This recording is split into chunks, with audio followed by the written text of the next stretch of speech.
Deuxième chose, j'ai croisé à Étaples un gars, et je dirais son histoire, malheureusement, est l'histoire de tellement de gens qui sont passés dans mes entreprises. Manifestement extrêmement courageux. Je l'aborde avec mon petit flyer, avec ma tête, ça fait bizarre, je dois dire, la première fois. Et manifestement, il était très en colère. Il dit, je veux pas en entendre parler. Je lui dis, mais qu'est-ce qui se passe? Il est travailleur saisonnier, comme d'ailleurs un certain nombre de personnes ici avec le tourisme.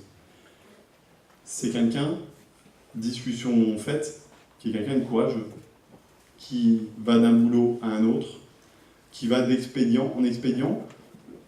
Je dirais Samuel, vous avez entendu, il a attendu l'âge de 32 ans pour pouvoir enfin s'installer. Et il aimerait bien être aide médico-psychologique, aider les personnes. On a tellement besoin de gens pour aider les personnes dans ce pays. On recherche, quand on a envie de recruter, on cherche des aides médico-psychologiques, ils trouvent un boulot demain. Et il m'explique que ça fait 4 ans que parce qu'il n'est pas dans la bonne case, qu'il n'a pas le bon papier, on ne va pas lui filer la bonne formation pour passer la formation, pour qu'il trouve du travail, pour qu'il puisse répondre aux besoins d'une personne malade ou d'une personne âgée. Mais dans quel pays vit-on ?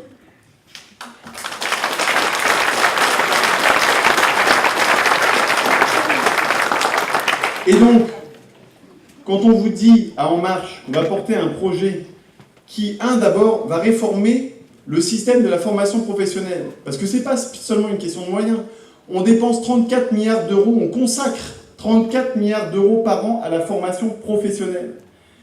Mais les gabégies, les millefeuilles, certaines incompétences, beaucoup d'irresponsabilités et un certain nombre de personnes qui finalement pensent à vivre sur la bête plutôt que de servir derrière cette belle mission qu'est la formation professionnelle, il va falloir qu'on réforme ça dans le pays.